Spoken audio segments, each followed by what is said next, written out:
ஸ்தோத்திரம், ஸ்தோத்திரம், ஸ்தோத்திரம். ஆண்டவரே நன்றி, நன்றி, நன்றி, நன்றி. ஸ்தோத்திரம் ஆண்டவரே, ஸ்தோத்திரம், ஸ்தோத்திரம். இதுவரை செய்த செயல்களுக்காக இயேசுவே உமக்கே ஸ்தோத்திரம். இதுவரை செய்த செயல்களுக்காக இயேசுவே உமக்கே ஸ்தோத்திரம். உவர் நிலமாக இருந்த என்னை விளை நிலமாக மாற்றிய உம்மை, உவர் நிலமாக இருந்த என்னை விளை நிலமாக மாற்றிய உம்மை, அலைக்கடல் அலைந்து ஓய்கின்ற வரையும், அலைக்கடல் அலைந்து ஓய்கின்ற வரையும் நாவினால் புகழ்ந்து பாடுவேன் நன்றி, நாவினால் புகழ்ந்து பாடுவேன் நன்றி. இதுவரை செய்த செயல்களுக்காக இயேசுவே உமக்கே ஸ்தோத்திரம், இயேசுவே உமக்கே ஸ்தோத்திரம்.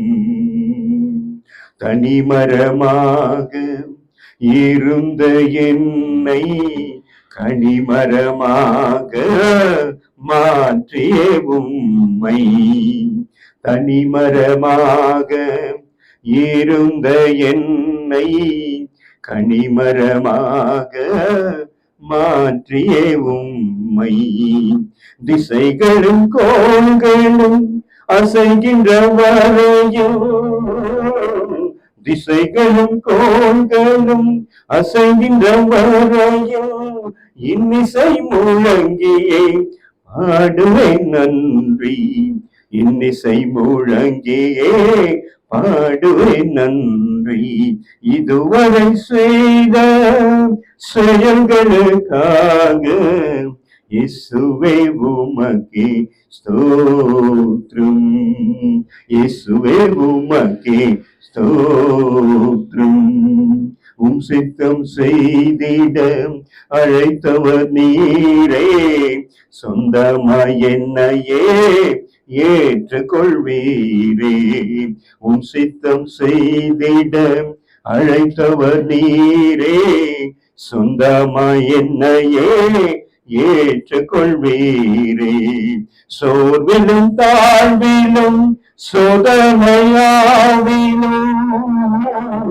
சோர்விலும் தாழ்விலும் சோதனையாவிலும் தாங்கிய தயவாய் பாடுவேன் நன்றி, தாங்கி நிர்தயவாய் பாடுவேன் நன்றி. இதுவரை செய்த செயல்களுக்காக இயேசுவே உமக்கே ஸ்தோத்திரம், இயேசுவே உமக்கே ஸ்தோத்திரம். ஸ்தோத்திரம் ஆண்டவரே, நன்றியோடு நாங்கள் உம்மை துதிக்கிறோம், ஸ்தோத்திரிக்கிறோம், மகிமைப்படுத்துகிறோம். உமக்கே துதி கனம் மகிமையை நாங்கள் செலுத்துகிறோம். ஆண்டவரே, அடியனை மறைங்க, நீங்க வெளிப்படுங்க. உம்முடைய சத்தம் மாத்திரம் யாம் நாங்கள் கேட்கத்தக்கதாக எங்களுடைய மனக்கண்களை நீர் திறந்தருள வேண்டுமாய் நாங்கள் செபிக்கிறோம். அடியனை மறைங்க, நீங்க வெளிப்படுங்க. இயேசு கிறிஸ்துவின் மூலம் ஜெபம் எடுக்கிறோம் எங்கள் ஜீவன் உள்ள நல்ல பிதாவே, ஆமென். கிறிஸ்துவுக்குள் அன்பான தேவ ஜனமே,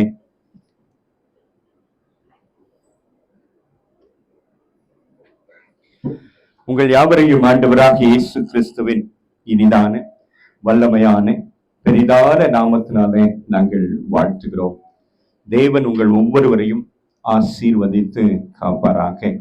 நமது மெய்ப்பனின் குரல் ஊழியங்களின் சார்பாக எங்களுடைய வாழ்த்துதல்களையும் வணக்கங்களையும் நாங்கள் தெரிவித்துக் கொள்கிறோம். இந்த நாளிலே நீண்ட இடைவெளிக்கு பிறகு உங்களை சந்திப்பதில் எங்களுக்கு மிகுந்த மகிழ்ச்சி.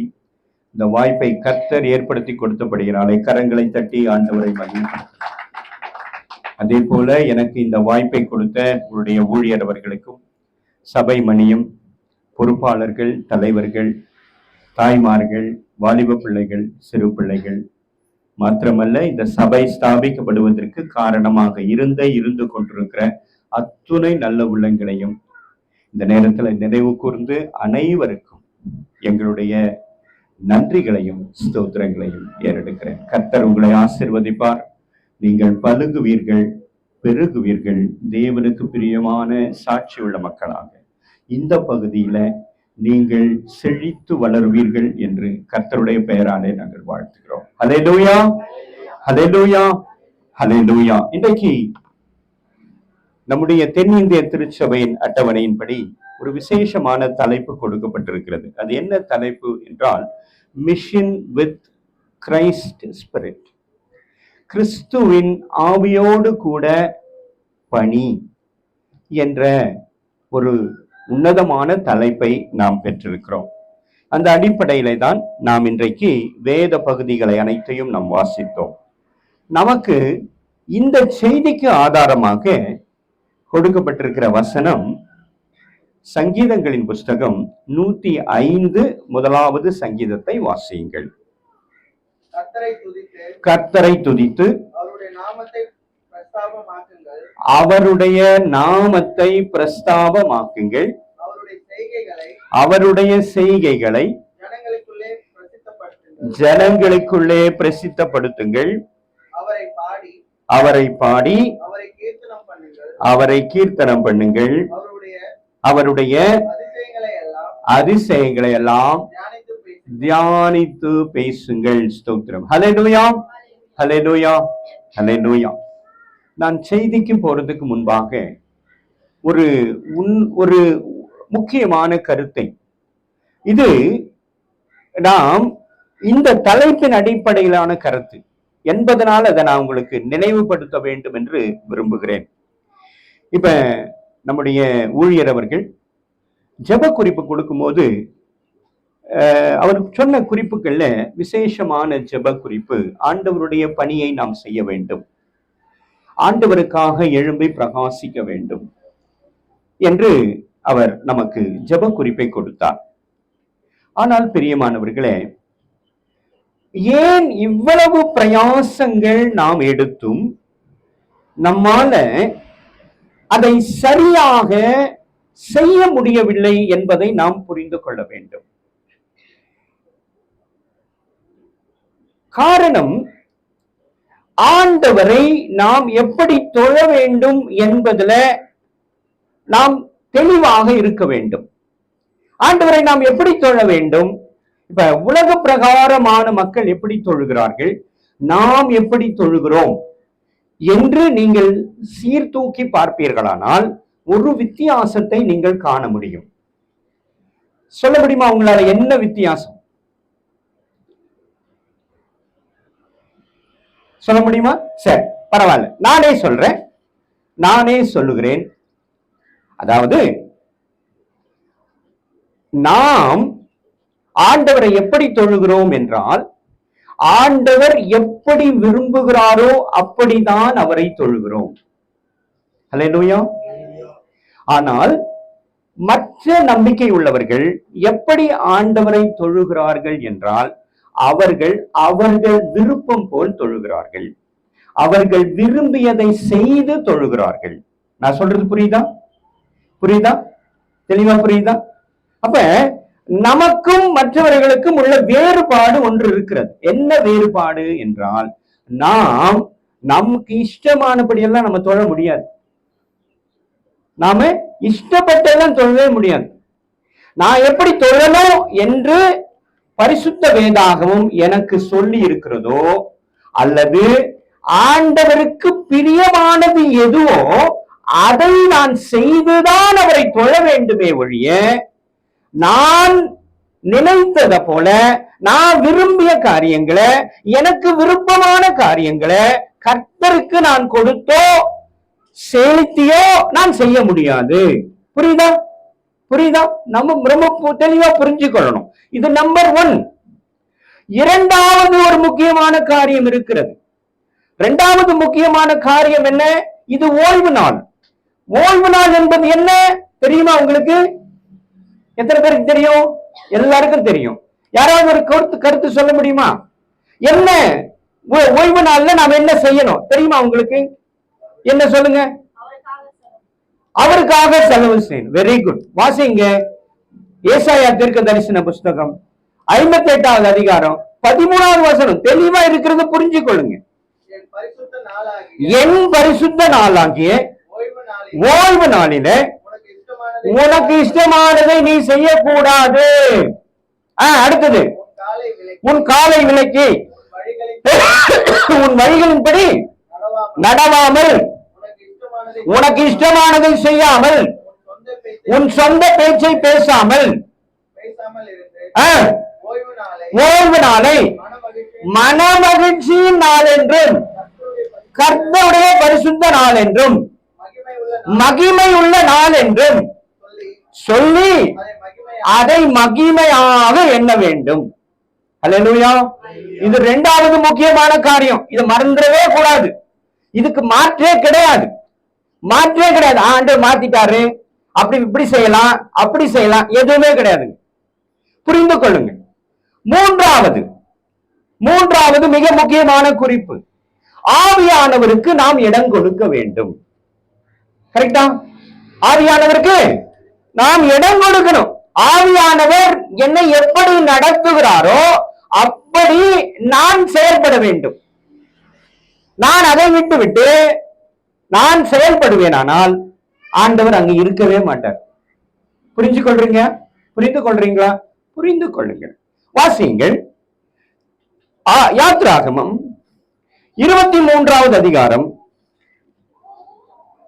27 வசனங்கள்.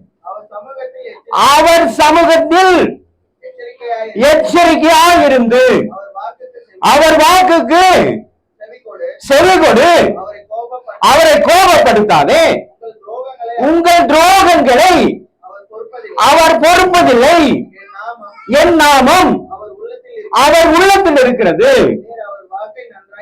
நீ அவர் வாக்கை நன்றாய் கேட்டு நான் சொல்வதையெல்லாம் செய்வாயாகில் நான் உன் சத்துருக்களுக்கு சத்ருவாயும். கவனமாக அண்டர்லைன் பண்ணுங்க. அங்க எவ்வளவு தெளிவா கொடுத்திருக்கிறாரு. சத்ருக்களுக்கு சத்ருவாய் இருப்பார், உன் விரோதிகளுக்கு விரோதியா இருப்பார். அடுத்தது,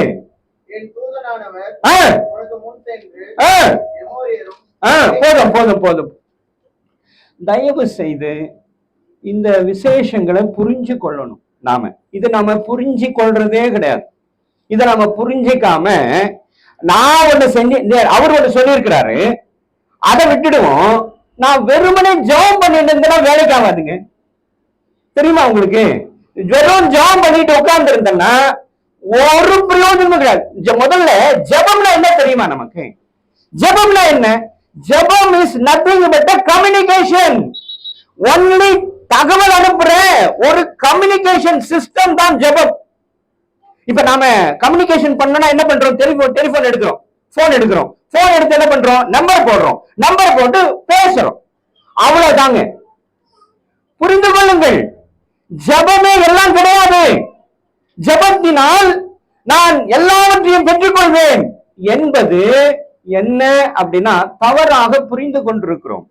இப்ப ஒரு உதாரணத்துக்கு சொல்றேன். உங்க வீட்டுல அப்பா இருக்கிறாரு, பிள்ளைங்க இருக்கிறாங்க, அம்மா இருக்கிறாங்க. பிள்ளைக்கு இப்ப ஜூன் மாசத்துல ஸ்கூலு இல்லையா?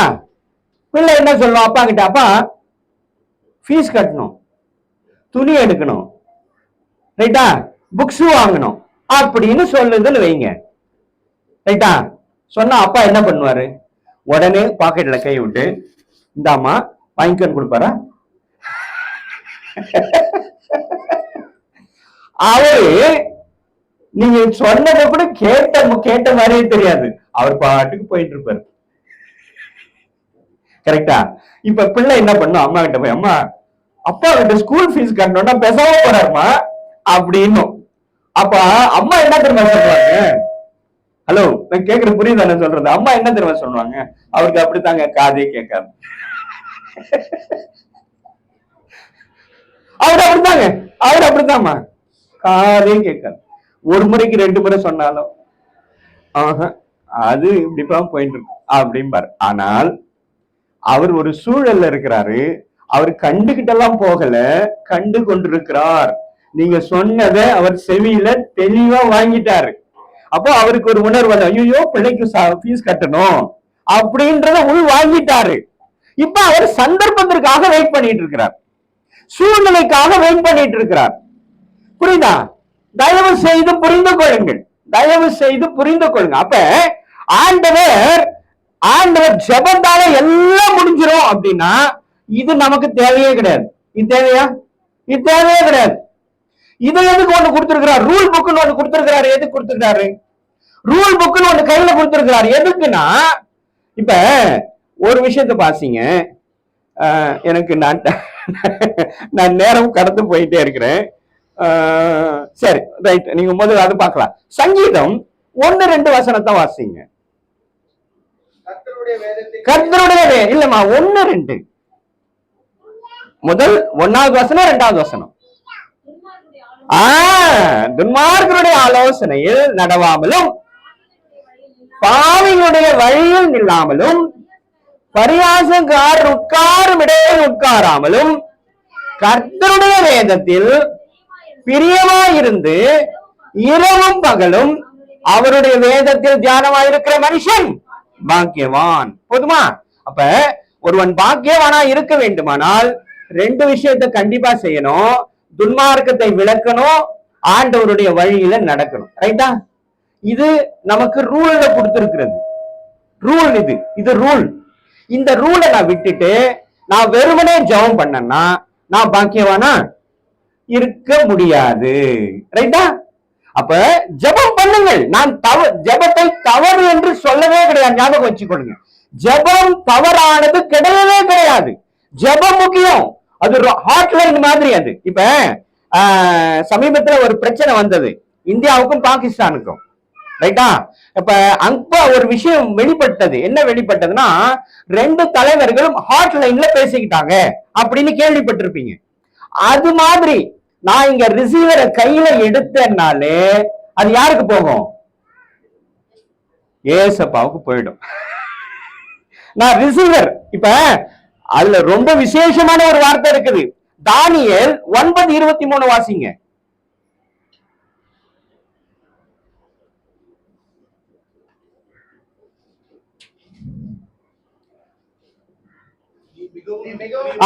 இப்ப நல்லா புரிஞ்சுக்கொள்ளுங்க, இப்ப நல்லா புரிஞ்சுக்கொள்ளுங்க. இப்ப அவன் ஜெபம் பண்ணதுனால பிரியமானவனா அல்லது ரூல ஃபாலோ பண்றதுனால அவன் பிரியமானவனா?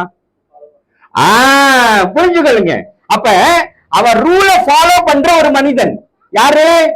தானியேல் ரூல ஃபாலோ பண்றான். இப்ப அவர் ஆண்டவர் எப்படி ஆரம்பிக்கிறார்னா, நீ எனக்கு மிகவும் பிரியமானவன், ஆகவே நீ வேண்டிக் கொள்ள துவங்கும் முன்னே கட்டளை வெளிப்பட்டது. புரிஞ்சுக்கொள்ளுங்க, என்ன அழகா இருக்கு பாருங்க வார்த்தை, என்ன அழகா இருக்கு பாருங்க.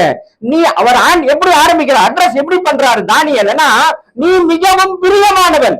எந்த அடிப்படையில் பிரியமானவன்? நீ என்னுடைய கட்டளைகளுக்கும் என்னுடைய பிரமாணங்களுக்கும் என்னுடைய நியமங்களுக்கும் கட்டுப்பட்டு நடக்கிறவன், ஆகவே நீ பிரியமானவன். அதனால நீ வேண்டிக் கொள்ள தொடங்குறாய். நீ வேண்டிக் கொள்ள நினைச்ச மாத்திரத்திலேயே என்னுடைய கட்டளை வெளிப்பட்டது. இப்ப புரியுதா? டிஃபரன்ஸ புரிஞ்சு கொள்ளுங்க. ஜெபத்தினுடைய வேறுபாடை புரிந்து கொள்ளுங்கள். ஜெபத்தினுடைய வேறுபாடு இப்படிதான். நான் என்ன பண்ணி கொண்டிருக்கிறேன் என்றால், அவர் சொன்னதை எதையும் நான் பண்ண மாட்டேன் இல்லையா? நான் எப்படி வாழ்ந்துகிட்டு இருக்கிறேன்? உலக பிரகாரமா வாழ்ந்துக்கிறேன், உலக போக்குல வாழ்ந்து கொண்டிருக்கிறேன். ஆண்டவர் நம்மை பிரித்தெடுத்திருக்கிறார். நீங்க நினைச்சிருக்கிறீங்க இவ்வளவு பேர் உட்கார்ந்துக்கிறோம், இது பிரித்தெடுக்கப்பட்ட கூட்டம். புரிந்து கொள்ளுங்கள், நீங்கள் பிரித்தெடுக்கப்பட்டவர்கள். நீங்க பிரித்தெடுக்கப்பட்டவர்களா? எப்படி பிரித்தெடுக்கப்பட்டவர்கள்? நீங்கள் வேறுபட்டவர்கள். மற்றவர்களுக்கும் நமக்கும் வித்தியாசம் இருக்கிறது. புரிந்து கொள்ளுங்கள், அது மிக முக்கியம். இது ரொம்ப முக்கியம். சரியா? புரிந்து கொள்ளுங்கள்.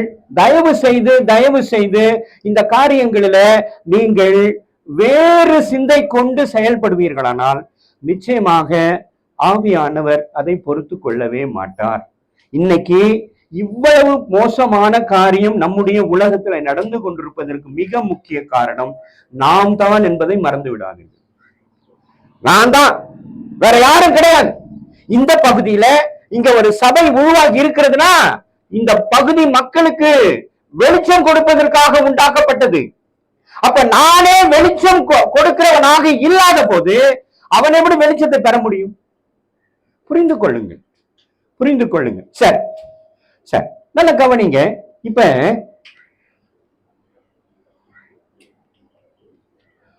கர்த்தருடைய கிறிஸ்துவினுடைய ஆவியோடு கூட நாம் பணி செய்ய வேண்டும். எப்படி பணி செய்ய வேண்டும் என்றால், கிறிஸ்து யாருன்னு நமக்கு முதல்ல தெரியும். கிறிஸ்து யார்? அவரிடத்துல இருக்கிற நான் ஒரு 3 குவாலிட்டிஸ் உங்க முன்பாக வைக்கிறேன். 3 குவாலிட்டி. அதாவது நம்பர் 1, அவர் சுயநலம் இல்லாதவர். ரைட்டா? புரிஞ்சு கொள்ளுங்க. சுயநலம் இல்ல அவர்கிட்ட. கொஞ்சம் வேணும் சுயநலம் இருக்கா? இல்லவே இல்லை. அவர் உங்களை ஒரு மாதிரியும் இவங்களை ஒரு மாதிரியும் பார்ப்பாரா? கிடையாது. எல்லாரையும் ஒரே போல ஒன்று போல பார்க்கிறவர். அவருக்கு சுயநலமே கிடையாது. அவர் தன்னலத்தை முதன்மைப்படுத்த மாட்டார். ரைட்டா? நம்பர் 1. நம்பர் 2, அவர் நேர்மையாளர். அவர் யாரு? நேர்மையாளர். இதுக்கு ஒரு உதாரணத்தை நம்ம பார்க்கலாம். வாசியுங்கள். யோவான்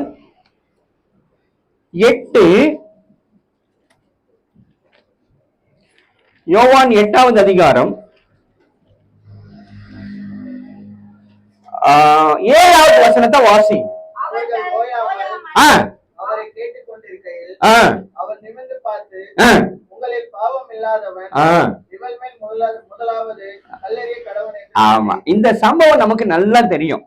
ஒரு விபச்சாரத்துல கைது செய்யப்பட்ட கையும் களவுமாக பிடிக்கப்பட்ட ஒரு பெண்மணியை கொண்டு வந்து ஆண்டவர் முன்பாக நிறுத்துகிறார்கள். கவனிக்கிறீங்களா? ரைட். கவனிக்கிற மாதிரி தெரியல. சரியா? அவன் முன்னாடி ஆண்டவர் முன்பாக கொண்டு வந்து நிறுத்துறாங்க. ஒரு கையும் களவுமாக பிடிக்கப்பட்ட பாவத்துல இருந்த ஒரு பெண்ணை கொண்டு வந்து நிறுத்துறாங்க. நிறுத்திட்டு என்ன சொல்றாங்க? இவளை மோசே என்ன சொன்னாரு தெரியுமா? இவளை கல்லெறிஞ்சு கொல்லணும்னு சொல்றாரு. நீங்க என்ன சொல்றீங்கன்னு இப்ப 2 பேருக்கும் சண்டை மூட்டி விடுற மாதிரி ஒரு விஷயத்த சொல்றாங்க. இப்ப ஆண்டவர் என்ன சொல்லணும்? அவ பெண்ணு, அவ பாவத்துல பிடிக்கப்பட்டவ இல்லையா? உடனே என்ன சொல்லியிருக்கணும்? ரைட்டுப்பா, மோசே சொல்லிட்டாரா, உன் கட்டளையில இருக்கா, அடி போ அப்படின்ட்டு விட்டுட்டு இருக்கணும். ஆனா அவர் என்ன சொல்றாரு பாருங்க, உங்களில் பாவம் இல்லாதவன் முதலில் அவள் மீது என்ன பண்ணணும்? புரிந்து கொள்ளுங்க. அவர் எவ்வளவு நேர்மை என்பதை புரிந்து கொள்ளுங்க. அவர் எவ்வளவு நேர்மையானவர். நீ யாரானா இருந்துக்கோ, நீ என்ன சூழ்நிலையானா இருந்துக்க, ஆண்டவர் நம்மை நம்முடைய சூழலோடு கூட தான் நம்மை பார்ப்பாரே தவிர அவர் அவருடைய கட்டளை இப்படி சொல்லுது, அவங்க இப்படி சொல்லி இருக்கிறாங்க, இதை இப்படி சொன்னா அவங்க தப்பா நினைச்சுக்குவாங்க, மோசைக்கு விரோதமா போயிடும், மோசை ஒரு கட்டளை கொடுத்திருக்கிறாரு, அது 10 கட்டளையில இருக்கு, நியாய பிரமாணத்துல இதெல்லாம் சொல்லப்பட்டிருக்கு, இப்ப நான் மாத்தி சொன்னா அது தவறாயிடும். அப்படி எல்லாம் அவர் என்ன பண்ண மாட்டாரு? பார்க்க மாட்டார். அவர் நேரா தான் பார்ப்பார். இடது பக்கமோ வலது புறமோ சாயாம ஒரே மாதிரி பார்ப்பார். ரைட்டா? சரி, 2வது என்னது? முதல் கருத்து என்ன சொன்ன நானு? சுயநலம் கிடையாதுங்க அவருக்கு. அவர் ஒரு தனக்காக நான் வாழணும், ஏன் ராஜ்யத்தை கட்டணும், ஏன் ராஜ்யம் இங்கே கட்டப்படணும் அப்படின்றதுக்காக அவர் நமக்காக பலியானாரா? இல்ல. 2வது, அவர் நேர்மையாளர், உண்மையானவர். சரியா? 3வது, அவர் தியாகமானவர். ரைட்டா? 3. இந்த 3 தன்மையில அவருடைய பல்வேறு குணநலங்களும் அடங்கிடுமா? கண்டிப்பா அடங்கிடும். இது உங்களுக்கு உதாரணத்துக்கு எடுத்துக்கொண்ட 3 காரியம். இதுல எல்லா காரியம் அன்பு எல்லாம் இருக்கும். அன்பு இருக்கும், பண்பு இருக்கும், நேர்மை இருக்கும், உண்மை இருக்கும் இல்லையா, நேசம் இருக்கும், எல்லாமே இதற்குள் அடங்கிவிடும். வாசியுங்கள் மத்தேயு 10:38.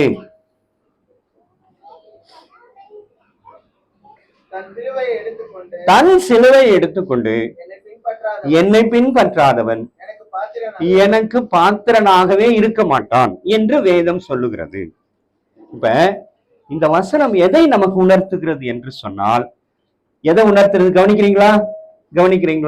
எதை உணர்த்துகிறது என்று சொன்னால், நாமும் அவரை போல வாழ வேண்டும். ரைட்டா? அவரை மாதிரி வாழணும். நமக்குள்ள என்ன இருக்கக்கூடாது? சுயநலம் இருக்கக்கூடாது. நேர்மைக்கு மாறான செயல் எனக்குள்ளே இருக்கவே கூடாது. தியாகம் எனக்குள் நிரம்ப இருக்கணும். இது இன்னைக்கு நமக்குள்ள இருக்கா? இல்லவே இல்லை. அப்ப நாம எப்படி கிறிஸ்தவர்கள் என்று சொல்ல முடியும்? எப்படி நான் கிறிஸ்தவனா இருக்க முடியும்? எப்படி நான் போய் பிறர் மற்றவர்களுக்கு சுவிசேஷத்தை நான் அறிவிக்க முடியும்? ரைட்டா? எப்படி அறிவிக்கிறது? புரிந்து கொள்ளுங்கள். அப்ப எனக்குள்ளே மாற்றம் வந்தாலும், எனக்குள்ளே மாற்றம் வரணும். அப்ப மாற்றம் வந்தாதான் நான் போய் சொல்லாமலேயே அவர்கள் என்னை தேடி வருவார்கள். ஆமென், ஆமென், ஆமென். என்னை தேடி வருவாங்க. இவர் வித்தியாசமா இருக்கார்ப்பா, இவர் வித்தியாசமானவர், இவர் சொல்றத நம்ம கேட்கலாம் அப்படின்னு நாம என்ன பண்ணுவாங்க? மற்றவங்க நம்மை நோக்கி திரும்புவார்கள். அவர் முகம் நம்ம பக்கம் திரும்பும். நாம போக வேண்டியதில்லை. ஆனா இன்னைக்கு என்ன சூழல்? நான் போய் சொன்னா ஏன் எனக்கு சொல்ல வரேன்னு கேக்குறாங்க. எதுக்குமா நீ எனக்கு சொல்ற? எனக்கு தெரியாதா? என்கிட்ட உங்ககிட்ட இல்லாத அளவுக்கு என்கிட்ட 30 கோடி தேவர்களுடைய புத்தகங்கள் இருக்குமா? நீ என்ன ஒரே ஒரு பைபிள் வச்சு உட்காந்துக்கிற? கேக்குறானுங்க இல்லையா? நீ என்ன ஒண்ணுதான் வச்சிருக்கிற? உங்ககிட்ட எத்தனை புக் இருக்கு? ஒரே புக் தான். கரெக்டா? உங்ககிட்ட எத்தனை இருக்கு? ஒண்ணுதான் இருக்கு. என்கிட்ட 1000 கணக்குல, லட்ச கணக்குல இருக்கு. என்கிட்ட எழுதி வச்சிருக்கிறாங்க. நான் அதை படிச்சுக்கிறேன். எனக்கு அது தெரியும். நீ சொல்லாத. இடத்த காலி பண்ணு, இடத்த காலி பண்ணு, காத்து வரட்டோன்றாங்க. அப்ப நான் புரிஞ்சு செய்ய வேண்டியது என்ன? ஆனால் ஒன்றை புரிந்து கொள்ள வேண்டும். நம்மிடத்தில் மட்டும்தான் சத்தியம் இருக்கிறது. நம்மிடத்துல இருக்கிறவர் தான் கர்த்தர். நம்மிடத்துல இருக்கிறவர் தான் உயிரோடு இருக்கிறவர். ஒரு விஷயம், உண்மையை சொல்லட்டுமா? கிபினா என்ன தெரியுமா? கிறிஸ்துவுக்கு பின், கிறிஸ்துவுக்கு முன். அப்படின்னா என்ன அர்த்தம் தெரியுமா? வரலாறு இல்லையா, வரலாறுன்னு இருக்கு இல்லையா? ஒரு காரியத்தை பார்க்கணும் அப்படின்னா ஆண்டவரை மையமா வச்சுட்டு தான் கிறிஸ்துவுக்கு முன்னாடி என்ன நடந்துச்சுன்னு பார்ப்பாங்க. ரைட்டா? அவரை மையமா வச்சுட்டு தான் கிறிஸ்துவுக்கு பின்னாடி நடந்தது என்னன்னு கணக்கு பண்றாங்க. இப்ப என்னன்னு சொல்றாங்க? கிறிஸ்துவுக்கு பின் 400 வருஷம் அப்படின்னு சொல்றாங்களா? கிறிஸ்துவுக்கு முன் 500 வருஷம் அப்படின்னு சொல்றாங்களா? எந்த அடிப்படையில் சொல்றான் அப்படின்னா, ஆண்டவர் தான் இந்த உலகத்தை ஆளுகிறார் என்று தெரிஞ்சோ தெரியாமலோ சொல்லிருக்கிறாங்க. கரெக்டா? உண்மையா? உலகமே, நீங்கள் நானும் மட்டும் சொல்றது கிடையாது. உலகம் சொல்லுகிறது கிறிஸ்துவுக்கு முன், கிறிஸ்துவுக்கு பின். கடவுள் இல்லை என்று சொல்லுகிறவன் கூட வரலாறு சொல்லணும்னா கிறிஸ்துவ மையப்படுத்தி தான் சொல்லுவான். இல்லைன்னா கணக்கு வராது. என்ன வராது? கணக்கே வராது. அப்போ கிறிஸ்து பிறப்பு என்று ஒன்று நிகழ்ந்திருக்கிறது. அவரை மையப்படுத்தி தான். அதற்கு முன்பாக ஏங்க நான் கேட்கிறேன், யோசிச்சு பாருங்க, நீங்க சிந்தித்து பாருங்கள், சிந்தித்து பார்க்கணும். அதாவது உலகத்துல வேற மகான்களே பிறக்கலையா? வேற மகான்களே இல்லையா? இருக்காங்க. பெரிய பெரிய மகான்கள் உண்டு. நமக்காக தியாகம் செய்தவர்கள் ஏராளம் உண்டு. நிச்சயமா நான் சொல்றேன், நிறைய பேர் நிறைய காரியங்களை செய்திருக்கிறார்கள். ஆனால் அவர்கள் எல்லாரை காட்டிலும் இவர் ஒருவர் தான் மேலானவர். ஹல்லேலூயா, ஹல்லேலூயா. இது ஒண்ணு போதுங்க, இது ஒண்ணு போதும். நான் ஆண்டவரை யார் என்று சொல்வதற்கு இது ஒண்ணே ஒண்ணு போதும். ஆனா நம்ம என்ன பண்ணிருக்கிறோம் தெரியுமா? 2.38% தான் இந்தியாவில். எத்தனை வருஷமா? அவர் வந்து போய் 2000 வருஷம் ஆயிடுச்சு. இன்னைக்கும் எப்படி உட்காந்துக்கிறோம்? 2.38. ஆனா மிஷன் ஃபெஸ்டிவல் நடத்துறோம், இதுக்குன்னு ஒரு தலைப்பு வேற கொடுத்துட்டு இதுக்கு வேற சொல்லிருக்கிறோம், எல்லாம் பண்றோம். புரிந்து கொள்ளுங்கள், தவறு நடந்து கொண்டிருக்கிறது. என்ன தவறு? நான் வேதத்தின்படி வாழவில்லை, வேதத்தின்படி நான் வாழல. அப்ப வாழலன்னா ஆண்டவர் நீ என் சொல்ல கேட்கலன்னா நான் உங்ககிட்ட வரமாட்டேன்னு போயிடுவார். நான் கூப்பிட்ட கேட்கவே மாட்டார், நான் பேசுன கேட்கவே மாட்டார். அவர் வேறு ஒருவனை எழுப்புவார், வேறு ஒருவனை தயாரிப்பார். புரிஞ்சு கொள்ளுங்க.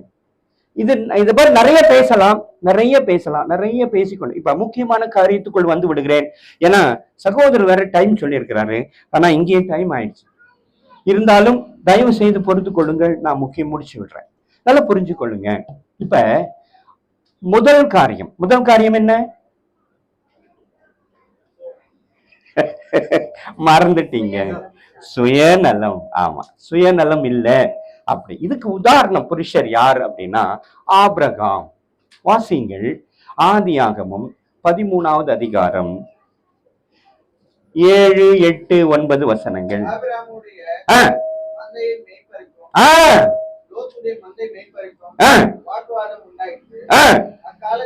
அக்காலத்திலே கானானியரும் பெரிசியரும் அத்தேசத்தில் குடியிருந்தார்கள்.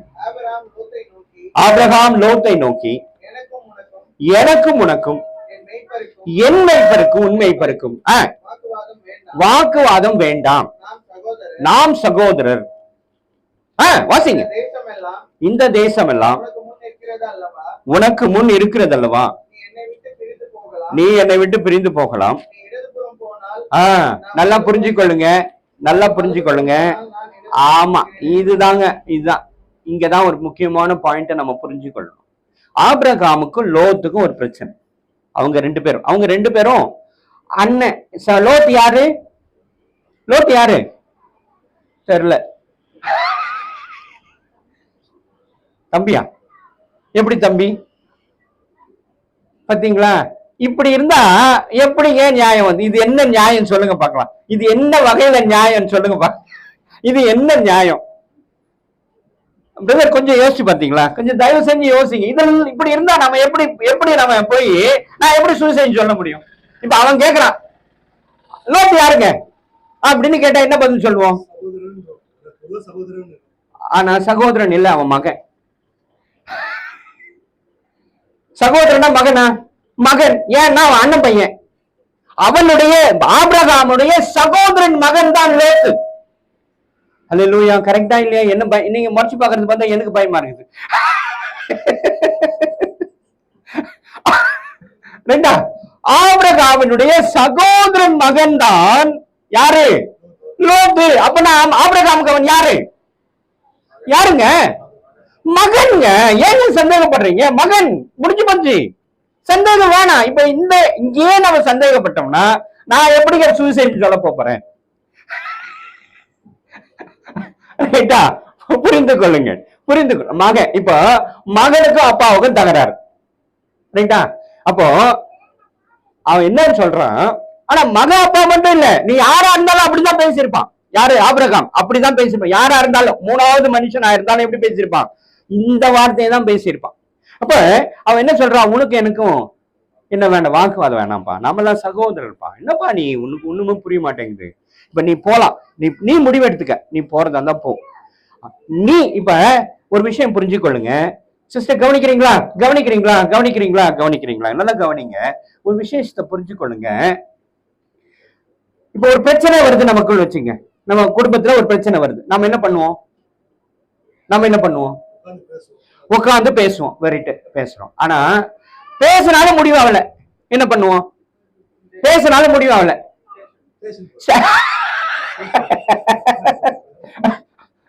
இது நம்ம வழக்கத்திலே கிடையாது. இது நம்ம வழக்கத்திலே கிடையாது, எங்க வழக்கத்துக்கு வந்துருச்சு. ரைட்டா? நாம ஃபர்ஸ்ட் ஆஃப் ஆல் ஸ்டேஷனுக்கே போக மாட்டோம். நீங்க எப்படி அது உங்க மனசுல வருதுன்னு எனக்கு புரியல. பத்தியா பத்தியா, இது இது இது தவறு, இது மகா மகா தவறு. எந்த பிரச்சனையால யார்கிட்ட வரணும்னு சொல்லியிருக்காருன்னா ஊழியக்காரன்ட்ட வரணும்னு சொல்லியிருக்கு. கரெக்டா? சபையில வந்து சொல்லணும்னு சொல்லியிருக்கு. சொல்றோமா? நாம எங்க போறோம்? போதியா? இப்ப நம்ம என்ன செய்யறோம்னு புரியுதா? வசனம் இப்படி சொல்லி கொண்டிருக்கு. உனக்கு பிரச்சனைனா எங்க வரணும்?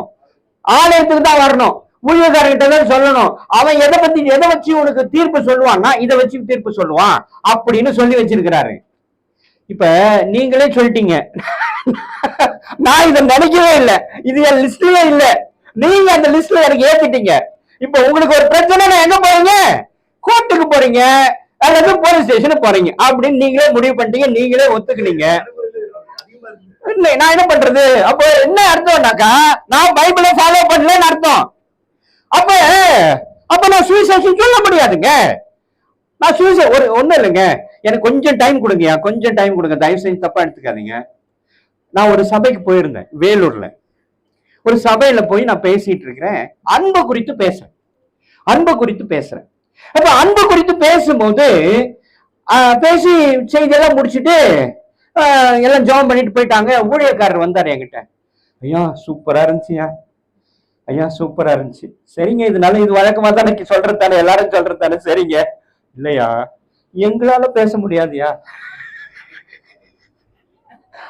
ஊழியக்காரர் சொல்றாருங்க, எங்களால அன்பு குறித்து பேச முடியாது. புரிஞ்சுக்கொள்ளுங்க. புரியுதாப்போ? அப்ப எவ்வளவு பெரிய பிரச்சனை இருக்கு பாத்தீங்களா? என்ன பிரச்சனைனா, அவருக்கு பிள்ளைங்க இருக்கிறாங்க, அவங்களால இப்போ சமுதாயத்துல பிரச்சனை. இப்ப அவன் போய் அவங்ககிட்ட என்ன பண்ணிருக்கணும்? அவன் அன்பா சரிம்மா எடுத்துக்கோ, நீ விட்டுரு பரவாயில்லப்பா அப்படின்னு போக முடியுமா? நீ எப்படி அதை எடுத்துக்கலாம், நீ எது இதை சொல்லலாம், கேட்பாடா இல்லையா? அப்ப இப்படி பண்ணா அன்பு எங்க இருக்கு? முடிஞ்சு போச்சு. அப்ப அததான் சொல்றாரு, என்னால அன்பு பத்தி சபையில பேச முடியாது. இப்ப சகோதரர் அப்படிதான் சொல்றாரு, எங்க பிரச்சனை அப்படிதான் இருக்கு, எல்லாமே அப்படி. எவ்வளவு பெரிய தவறு தெரியுமா? ஏன் இது தவறு தெரியுமா? முதல்ல புரிஞ்சுக்கொள்ளுங்க, நான் ஆவியானவருக்கு இடம் கொடுக்கல. ஆவியானவருக்கு நான் இடம் கொடுக்கல, அவர் தான் என்ன செயல்படுத்தி கொண்டிருக்கிறாரு. இன்னொரு விஷயத்தை புரிஞ்சுக்கொள்ளுங்க, நான் என்னுடைய வாழ்க்கை தெரியுமா? முதல்ல என்னுடைய வாழ்க்கை, நம்முடைய வாழ்க்கை இருக்கு தெரியுமா? இட் இஸ் டிட்டர்மைன்டு வாழ்க்கை, ப்ரீ டிட்டர்மைன்டு வாழ்க்கை. புரியுதா நான் சொல்றது? புரியுதா? பிடிசி, ப்ரீ டிட்டர்மைன்டு கிரியேஷன். நாம என்னது? ப்ரீ முடிவு பண்ண, அதாவது பிறப்பு இறப்பு வாழ்வு என்பது, என்னுடைய வாழ்வு எப்படி இருக்கும், என்னுடைய பிறப்பு எப்ப நடக்கும், எங்க நடக்கும், யாருக்கு நான் பிள்ளையா பிறப்பேன், எப்ப மறிப்பேன், யார் என்னை எடுத்து வெளியில போடுவாரு என்பதெல்லாம் என்ன ஆயிடுச்சு? டிட்டர்மைன்ட் சிஸ்டம்ல இருக்கும். டிட்டர்மைன். இப்ப ஒரு பாடல் ஒன்று வரி வரும், நீங்க கேள்விப்பட்டிருப்பீங்க. ஒரு பாடல் வரி, பிறக்கும் பிள்ளையெல்லாம் நல்ல பிள்ளைதான், நல்லவனாவதும் தீயவனாவதும். முடிக்க மாட்டேன்றீங்களா?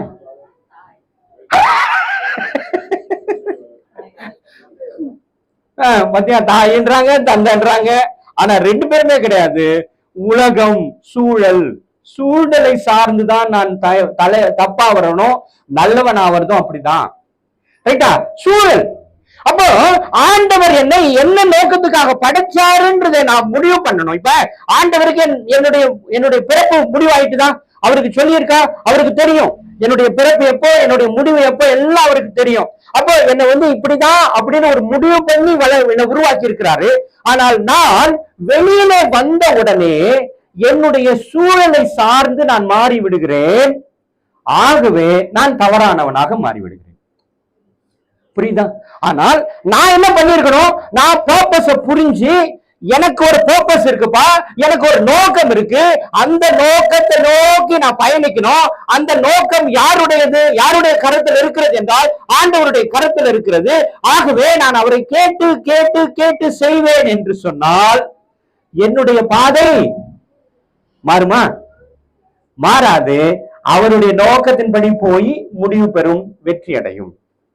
ரைட்டா? சரி சரி, இதுக்கு இன்னும் போனா நிறைய போயிடும், இன்னொரு நாளைக்கு நம்ம பேசலாம் நிறைய. ரைட், இப்போ சரியா? இப்ப நல்லா புரிஞ்சுக்கொள்ளுங்க, தயவு செஞ்சு புரிஞ்சுக்கொள்ளுங்க, நான் வேகமா முடிக்கிறேன். இப்ப அடுத்த பாயிண்ட்டுக்கு வரலாம். நீங்க ஆபிரகாம் புரிஞ்சுச்சா? அவன் என்னன்னு சொல்றான், நீ வலதுபுறம் போனால் நான் இடதுபுறம் போவேன், நீ இடதுபுறம் போனால் அப்படின்னா என்ன அர்த்தம்? ஆப்போசிட். ஆப்போசிட் நன்மைனா என்ன? ஆப்போசிட் நன்மைனா ஆப்போசிட் தீமை. இப்ப நான் கேக்குறேன், ஒரே ஒரு விஷயத்தை புரிஞ்சுக்கொள்ளுங்க. இப்ப லோத்து நன்மையை எடுத்துக்கொள்றான், இவன் எங்க போவான்? ஆபிரகாம் எங்க போவான்? மறுபடியும் மாட்டிக்கிட்டீங்க, மறுபடியும் புரியும். அப்படியே என்ன பாத்தீங்கன்னா எப்படிங்க? இப்ப நான் உங்களுக்கு முன்னாடி சொன்னேன், வலது இடது, இடது வலது அப்படின்னா என்ன அர்த்தம்? எதிர் திசை. இப்ப எதிர் திசை, இப்ப நன்மை என்றால் எதிர் திசை என்னது? தீமை. இப்ப ஆபிரகாம் லோத்து நன்மையை தெரிந்து கொண்டால் ஆபிரகாம் எதை தெரிந்து கொள்ள வேண்டும்? தீமை. அதான் நான் கேட்கிறேன், நீங்க பயப்படுறீங்களே, தீமையை தெரிந்து கொள்ள வேண்டும். அப்ப ஆபிரகாம் எப்படி தீமையை தெரிந்து கொள்வான்? புரியல. எப்படி தெரிந்து கொள்வான் என்றால், ஆண்டவர் என்னை காப்பாற்றுவார், நான் பள்ளத்துல விழுந்தாலும் என்னை கைவிட்டு என்னை தூக்கி விடுவதற்கு அவர் வல்லவராக இருக்கிறார், ஆகவே நீ என்னை தீமையில் விட்டு விடு, நான் கவலைப்படல. புரியுதா? ஆனா நாம என்ன பண்ணுவோம்? போலீஸ் ஸ்டேஷனுக்கு போவோம். புரியுதுங்களா? இப்ப நமக்கும் அவனுக்கு வித்தியாசம் இருக்கா? அவன் யாருகிட்ட போறான்? ஆபிரகாம் யாருகிட்ட போறான்? கடவுள் கிட்ட போறான். நாம யாருகிட்ட போறோம்? அவ்வளவுதான், அவ்வளவுதான், முடிஞ்சு. நீங்க புரிஞ்சுக்கொள்ளுங்க, நீங்க புரிஞ்சுக்கொள்ளுங்க, நாம் எங்க இருக்கிறோம் என்பதை நீங்களே புரிந்து கொள்ளுங்கள். ஆனா நாம எங்க போகணும்? நாம எங்க போகணும்? கடவுள்கிட்ட போகணும். எப்படி இருந்தாலும், என்ன சூழ்நிலை ஆனாலும், எனக்கு சாப்பாடு கொடுக்கிறவரும் அவரு, எனக்கு வேலை கொடுக்கிறவரும் அவரு, எனக்கு வாழ்வு கொடுக்கிறவரும் அவரு, எனக்கு ஜீவனை கொடுக்கிறவரும் அவர்தான். அப்புறம் நான் வேற யார்கிட்ட போக முடியும்? இந்த புரிதல் நமக்கு இல்லை. இன்னொரு உதாரணம் சொல்றேன். என்ன பண்ணாங்களா, ஜெபம் பண்ணணும். எதுக்கு? மழை வேணும், வறட்சி, மழை இல்ல.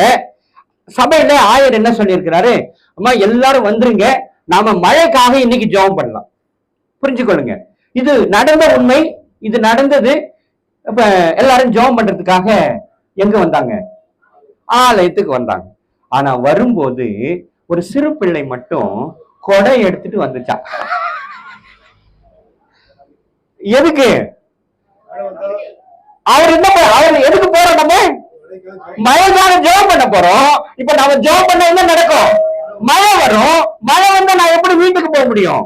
ஆகவே கொடையை அவ முன்கூட்டியே எடுத்துட்டு வந்தா, மீதி யாருமே கொண்டு வரல. இதாங்க நம்ம விசுவாசம்.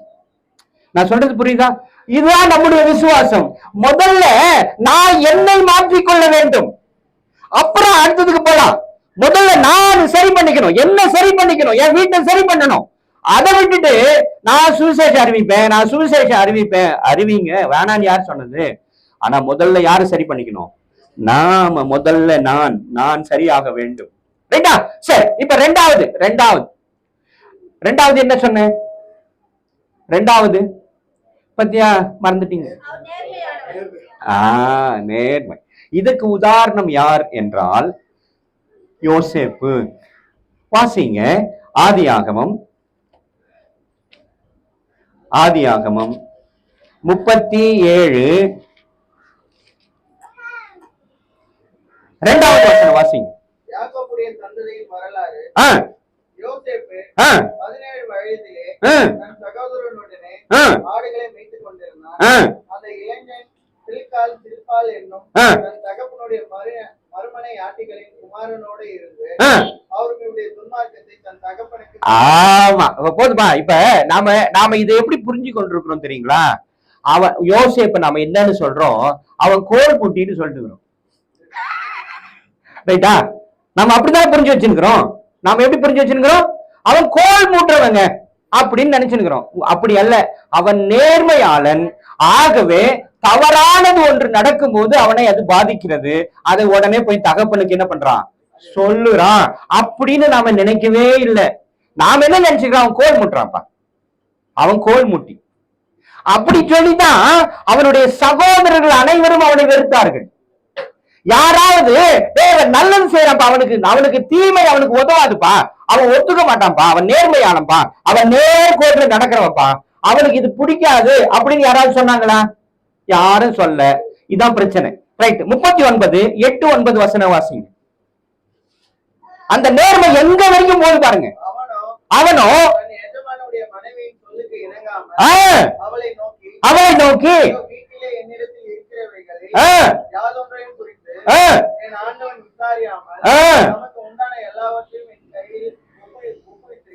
ஆமா ஆமா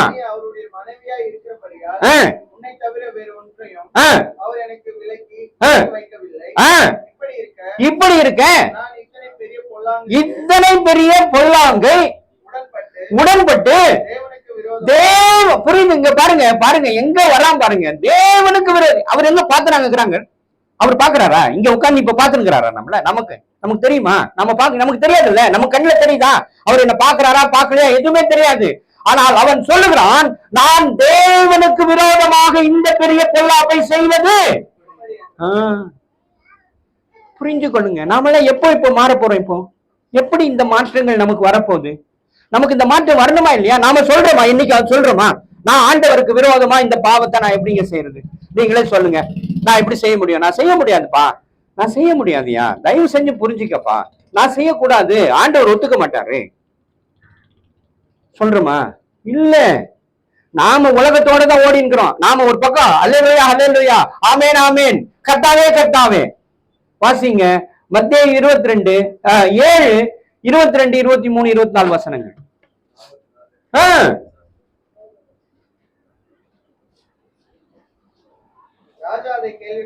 இல்லம்மா, மத்தேயு 7:22-23-24.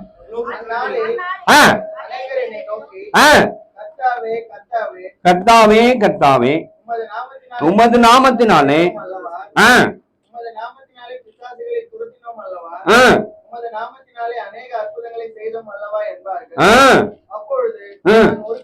நான் ஒரு காலம் உங்களை அறியவில்லை,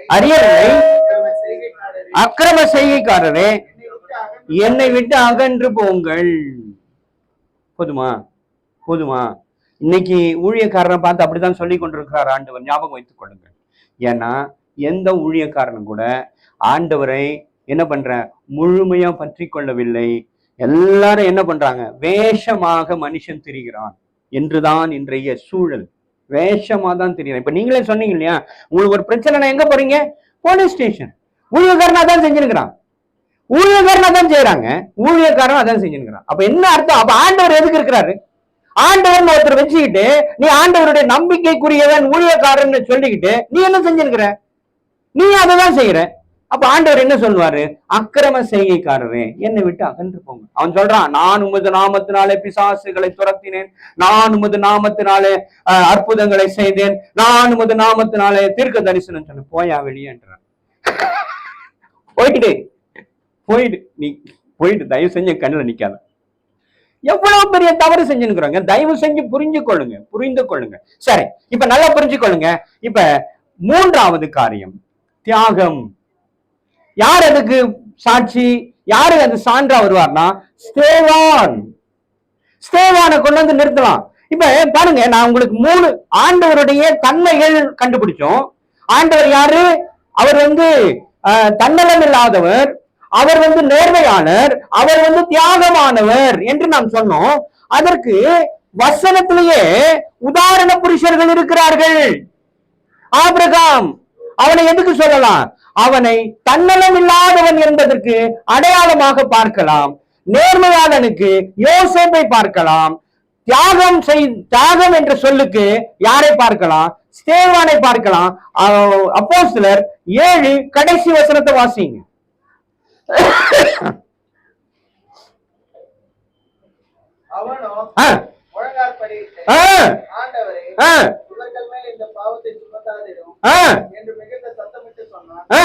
இப்படி சொல்லி நித்திரை அடைந்தான். ஆமா, போதுமா போதுமா. இப்போ அப்படியே ஆண்டவரை பிரதிபலிக்கிறானா இல்லையா?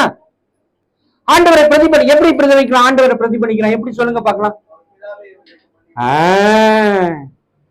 கரெக்டா? அப்ப ஏன் நமக்குள்ள அப்படி வருதா? நம்மள ஏன் சாட்சியா சொல்ல முடியல? நம்மள யாராவது சொல்லணுமா இல்லையா? இப்ப நான் நான் வசனத்தை வாசிக்கும் போது நான் ஏன் உங்களை குறித்து இவர் இப்படி இருந்தாரு, இவர் இப்படி இருந்தார், இவர் இப்படி இருந்தால் சொல்லலாமா இல்லையா? ஏதாவது சட்டம் இருக்கா? நான் பேசக்கூடாதுன்னு ஏதாவது சட்டம் இருக்கா? கிடையாது. அப்படி எல்லாம் எதுவுமே கிடையாது. நான் பேசும்போது என்னுடைய சேமன்ல உங்களை குறித்து நான் பேசலாம், உங்களை குறித்து நான் சொல்லலாம். அப்ப என்ன பண்ணணும்? நான் சாட்சியாக வாழ வேண்டும். சரி, இப்ப லூக்கா 23:34.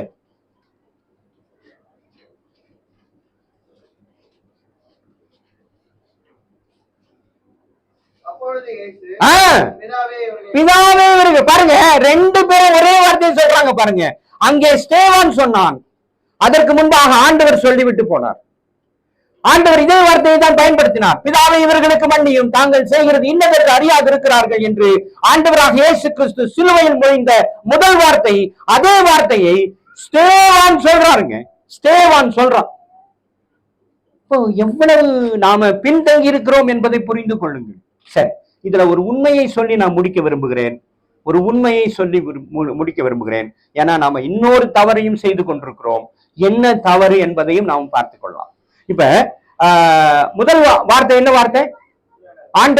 ஆண்டவருடைய முதல் வார்த்தை இல்ல, ஆண்டவருடைய இங்க சிலுவையில முதல் வார்த்தை, பிதாவே இவர்களுக்கு மன்னியும், தாங்கள் செய்கிறது இன்னதென்று இவர்கள் அறியாதிருக்கிறார்கள், ஆகவே இவர்களை மன்னியும் ஆண்டவரே என்று யாருக்காக மன்றாடினார்?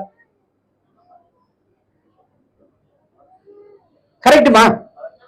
நமக்காக. பாருங்க, அவன் சொல்றான், நீங்க சொல்ல மாட்டேன்றீங்களா? ஏங்க இப்படி இருக்கீங்க? நமக்காக. உண்மைதானே? நமக்காக தானே? நமக்காக தானே? நமக்காக. சரி, இரண்டாவது வார்த்தை என்ன வார்த்தை? லூக்கா 23:43. இயேசு அவனை நோக்கி, இன்றைக்கு நீ என்னுடனே கூட பரதீசியில் இருப்பாய், மெய்யாகவே மெய்யாகவே உனக்கு சொல்லுகிறேன். எத்தனை பேரு யாருக்கு ஆண்டவர் சொன்னாரு? யாருக்கு அந்த வார்த்தையை சொன்னார்? கள்ளர்கள் 2 பேர் இருந்தார். 2 பேருக்கு சொன்னாரா? ஒருத்தருக்கு சொன்னாரு. கரெக்டா? புரிஞ்சு கொள்ளுங்க. யாருக்கு சொன்னாரு? சரி, இன்னொருத்த என்ன ஆனா? தூஷத்தினால என்ன ஆச்சு அவனுக்கு? பரதேசில இடம் இல்லை. சரியா? இப்ப நல்லா புரிஞ்சு கொள்ளுங்க. நாம என்ன நினைச்சுக்கிறோம் அப்படின்னா, ஆண்டவர் என்னுடைய பாவத்தை எல்லாம் மன்னிச்சிட்டாரு. கரெக்டா? அப்படிதான் நினைச்சுக்கிறோம். அப்படிதான் நினைச்சுக்கிறோம். ஆனால் உண்மையில் அல்ல. அவர் நம்ம யாரையும் மன்னிக்கவே இல்லை. புரிஞ்சா? புரிந்து கொள்ளுங்கள். தயவு செஞ்சு கவனிக்கிறீங்களா? நம்ம யாரையும் மன்னிக்கவில்லை. ஆனால் அவர் இந்த பூமிக்கு வந்தது யாருக்காக? நமக்காக. அவர் மரித்தது யாருக்காக? நமக்காக. ரத்தம் சிந்தினது யாருக்காக?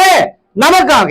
ஆனால் இந்த மன்னிப்பு, இந்த ரட்சிப்பு எல்லாமே குளோபலைஸ், அதாவது பொதுவானது. புரியுதா? பொதுவானது. ஆனால் ரட்சிப்பின் அனுபவம் என்பது எப்படி ஒரு கள்ளன் அதை பெற்றுக்கொண்டானோ அது போல நாம் பிரயாசப்பட்டுதான் அந்த ரட்சிப்பின் அனுபவத்தை பெற முடியுமே தவிர, இட் இஸ் என்ன சொல்றது, டிஃபால்ட்டா எல்லாருக்கும் வராது. கரெக்டா? கரெக்டா? உண்மைதானே? புரிந்து கொள்ளுங்கள். அப்ப நான் என்னுடைய வாழ்க்கை எப்படி செய்ய வேண்டும் என்பதை புரிஞ்சு கொள்ள வேண்டியது நம்முடைய கடமை. நான் ஒழுங்கா சர்ச்சுக்கு வந்து, ஒழுங்கா அவருடைய வார்த்தையை கேட்டு, ஒழுங்காக அவருடைய கட்டளையின்படி நடந்து, நேர்மையாய் நடந்து, அவருக்கு சித்தமானவைகளை செய்தால் மட்டுமே நான் ரட்சிப்பின் அனுபவத்தை பெற முடியுமே தவிர, எனக்காக இன்னொருத்தருக்கு, இப்ப நீட் எக்ஸாம் எப்படி எழுதுறாங்க? ஒருத்தர் பேரை சொல்லிட்டு இன்னொருத்தர் போய் எழுதிட்டு வர்றார். கரெக்டா? இந்த காரியங்கள் ரட்சிப்பில கிடையவே கிடையாது. புரிஞ்சுக்கொள்ளுங்க. இப்ப நாம என்ன புரிந்து கொண்டிருக்கிறோம்னா, ஆண்டவர் மன்னிச்சுட்டாருங்க, எல்லாத்தையும் மன்னிச்சுட்டாருங்க. அவர் ரத்தம் சிந்தினார், அந்த ரத்தத்தால் நான் மன்னிக்கப்பட்டு விட்டேன் என்ற ஒரு புரிதலோடு இருக்கிறோம். தயவு செய்து புரிந்து கொள்ளுங்கள், அப்படி அல்ல. அதற்கு சான்று அவருடைய வார்த்தையிலே வெளிப்பட்டிருக்கிறது. செயல் பிராக்டிக்கலாவே காட்டிட்டு போயிட்டார். பிராக்டிக்கலா சிலுவையில ரெண்டு கல்லன்ல ஒருத்தன் ரட்சிப்பின் அனுபவத்தை பெற்றான், ஒருத்தன் கைவிடப்பட்டு விட்டான். ஹல்லேலூயா, ஹல்லேலூயா, ஹல்லேலூயா. கடைசியாக லூக்கா 17:33 இருந்து வாசிங்க. தன் ஜீவனை ரட்சிக்க வகை தேடுகிறவன் அதை இழந்து போவான், இழந்து போகிறவன் அதை உயிர்ப்பித்துக் கொள்வான். அந்த ராத்திரியில் ஒரே படுக்கையில் படுத்திருப்பார்கள். ரெண்டு பேரில் ஒருவன் ஏற்றுக்கொள்ளப்படுவான், மற்றவன் கைவிடப்படுவான். திரிகை திரிக்கிற இரண்டு பேரில் ஒருத்தி ஏற்றுக்கொள்ளப்படுவான், மற்றவன் கைவிடப்படுவான். வயலில் இருக்கிற இருவரில் ஒருவன் ஏற்றுக்கொள்ளப்படுவான், மற்றவன் கைவிடப்படுவான். போதும் போதும் போதும் போதும், புரிந்து கொள்ளுங்க. இதனுடைய பிராக்டிக்கல் விஷயம் தான் இது. ஆண்டவர் சொன்னது உவமையாக ஆண்டவர் இதை சொல்லி இருக்கிறார். இதனுடைய வெளிப்பாடாக பிராக்டிக்கலா சிலுவையில ரெண்டு பேர் அறையப்பட்டார்கள், ஒருவன் ஏற்றுக்கொள்ளப்பட்டான், ஒருவன் கைவிடப்பட்டான். இதுதான் நம்முடைய சூழல். தயவு செய்து புரிந்து கொள்ளுங்க. கடைசியாக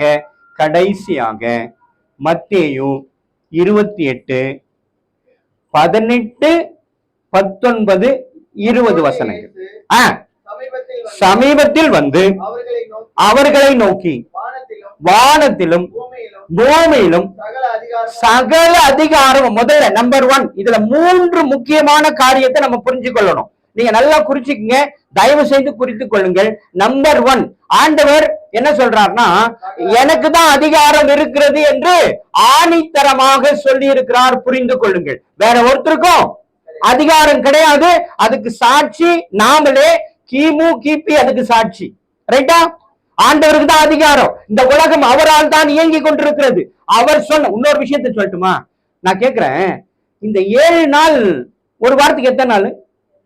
ஒரு வாரத்துக்கு எத்தனை நாள்? 7 நாள் தானே? சரி, இந்த 7 நாள் எந்த அடிப்படையில் 7 நாள் என்று முடிவு செய்யப்பட்டிருக்கிறது? ஓய்ந்திருக்கிறார். கரெக்டா? சரி, இது யாருக்கு தெரியும் இந்த விஷயம்? நமக்கு தெரியும். உலகத்தானுக்கு எப்படி தெரியும்? நான் சொல்றது புரிஞ்சு கொள்ளுங்க. நமக்கு தெரியும். ஆண்டவர் 6 நாள் என்ன பண்ணாரு? உலகத்தை படைச்சாரு. 7வது நாள் ஓய்ந்திருந்தால். இப்ப நமக்கு தெரியும், சத்தியத்தை வாசிக்கிற உங்களுக்கும் எனக்கும் தெரியும். இதை வாசிக்காதவன் அவனுக்கு வாரம்னா 8 நாளா, 9 நாளா, 10 நாளா? அவனுக்கு 7 நாள் ஆச்சு. எந்த அடிப்படையில? யோசிச்சது உண்டா? நம்ம இன்னைக்காவது யோசிச்சிருக்கோமா? நம்ம என்னைக்காவது யோசிச்சோமா? இப்ப நானும் 7 நாள்னு இந்த அடிப்படையில இருக்கிறேன். அவன் எந்த அடிப்படையில 7 நாள்னு சொல்றான்? அவன் எந்த அடிப்படையில் சொல்றான்னா, ஆண்டவர் சொல்லிட்டு போன அந்த அடிப்படையில் அவன் ஃபாலோ பண்றான். ஆனா பேச்சுக்கு பேருக்கு நீ கடவுள் இல்லைன்றான். ஆனா செய்யறது அத்தனையும் இவர் சொல்றதை தான் செஞ்சுக்கிறான். புரியுதா? புரிஞ்சுக்கொள்ளுங்க. வேற நீங்க யார வேணா கேட்டு பாருங்க, 7 நாளுக்கு என்னையா அர்த்தம்? எந்த அடிப்படையில நீ 7 நாள் கொண்டாடுற? நீ எந்த அடிப்படையில வாரத்துக்கு 7 நாள் சொல்ற? யாரையும் கேளுங்க, ஒருத்தனுக்கும் தெரியாது. ஒரே ஒருத்தனுக்கு தெரியாது. அவன் என்ன சொல்லுவான்னா, ஆமா 7 நாள், அவ்வளவுதான். இந்த அம்மா பொட்டு வச்சுக்கிறாங்க, ஏன்னா கேளுங்க, அவங்க சொல்ல மாட்டாங்க. ஆனா இங்க பைபிள் இருக்கு. சரியா? சரி, புரிஞ்சுக்கொள்ளுங்க. இப்படிதான். இப்ப முதல் ஒண்ணு, அதிகாரம் யார் கையில இருக்குது? ஆண்டவர் கையில இருக்கு. 2வது, இப்ப 20வது வசனத்தை வாசிங்க. நான்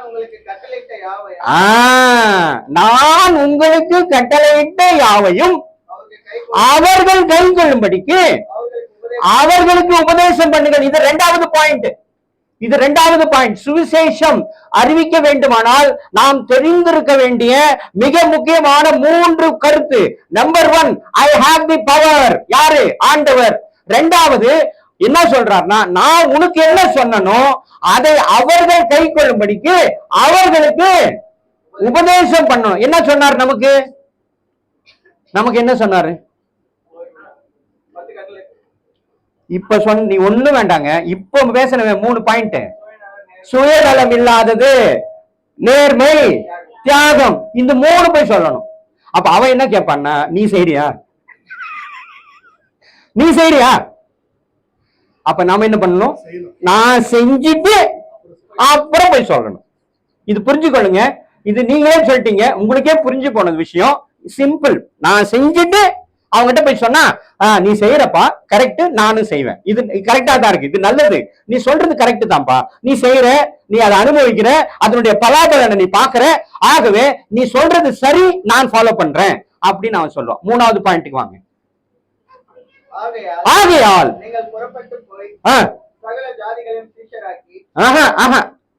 அந்த 20வது வசனத்தை கடைசி வாசி. 3வது காரியம், நான் உங்க கூடவே இருப்பேன், நீ கவலைப்படாத. நீ எந்த சூழ்நிலை கடந்து போனாலும் நான் உன்னோடு கூடவே பயணிக்கிறேன், நீ கவலையே படாத. இப்ப நம்ம சொன்னோமே, இன்னைக்கு சூழல் வேற மாதிரி ஆயிடுச்சு, நான் போலீஸ் ஸ்டேஷன் போற அளவுக்கு ஆயிடுச்சுன்னு சொல்றோமே, இந்த வார்த்தைக்கு எந்த பதில், எங்க பதில் வச்சுக்கிறோம் நம்ம? நமக்கு தெரியுமா? இந்த வார்த்தைக்கு பதில் இருக்கா நம்ம கிட்ட? கிடையாது. அப்போ அவர் சொல்றார், நான் உன்னோட கூட இருக்கிறப்பா, I am being with you, I am protecting you, I can save you. ஆனா நான் ஈஸியா என்ன பண்றேன்?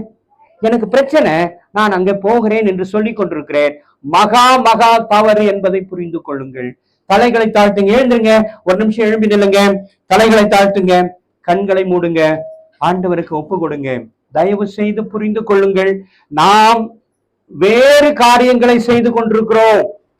உலகம் செய்கிற பிரகாரமாக நான் என்னுடைய பயணத்தை நான் நடத்தி கொண்டிருக்கிறேன். தயவு செய்து ஸ்டாப், பிளீஸ் ஸ்டாப். இந்த இடத்துல நில்லுங்க, இங்கேயே நில்லுங்கள். தயவு செய்து கர்த்தருக்கு நேராக உங்கள் முகங்களை திருப்புங்கள். கர்த்தருக்கு நேராக திருப்புங்கள். கர்த்தருக்கு நேராக திருப்பி அவர் சொல்வது என்ன என்று கவனியுங்கள், கேளுங்கள், பிறகு உங்கள் பயணங்களை தொடருங்கள் என்று ஆண்டவர் சொல்லுகிறார். ஹல்லேலூயா, ஹல்லேலூயா, ஹல்லேலூயா.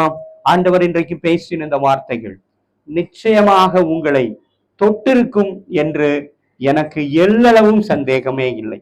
நீங்களே அதற்கு சான்றுகள் என்பதையும் நான் உறுதிப்பட அறுதியிட்டு சொல்ல முடியும். ஆண்டவருக்கு நன்றி சொல்லுங்கள், ஆண்டவரோடு கூட பேசுங்கள். ஆண்டவர் இவ்வளவு நேரம் உங்களோடு கூட பேசி இருக்கிறார். நான் என்ன செய்ய வேண்டும் என்பதை நான் தீர்மானித்து செயல்படுத்த வேண்டிய இடத்துல நான் இருக்கிறேன் என்பதுல நமக்கு சந்தேகம் தேவையில்லை. திருக்கரத்தால் தாங்கி என்னை திரு சித்தம் போல் நடத்திடுமே, குயவன் கையில் களிமண்ணா அனுதினம் நீ வணங்கிடுமே, குயவன் கையில் களிமண்ணா அனுதினம் நீ வணங்கிடுமே. உம் வசனம் தியானிக்கையில் இதயமதில் ஆறுதலே, காரிருளில் நடக்கையிலே தீபமாக வழி நடத்தும், காரிருளில் நடக்கையிலே தீபமாக வழி நடத்தும், ஆழ்கடலில் அசையும் போது என் படகில் ஆத்ம நண்பர் இயேசு உண்டே சேர்ந்திடுவே, அவர் சமூகம் ஆத்ம நண்பர் இயேசு உண்டே சேர்ந்திடுவே, அவர் சமூகம். அவர் நமக்காய் ஜீவன் தந்து அளித்தனரே இந்த மீட்பு கண்களினால் காண்கிறேனே இன்ப காணான் தேசமதை கண்களினால் காண்கிறேனே இன்ப காணான் தேசமதை.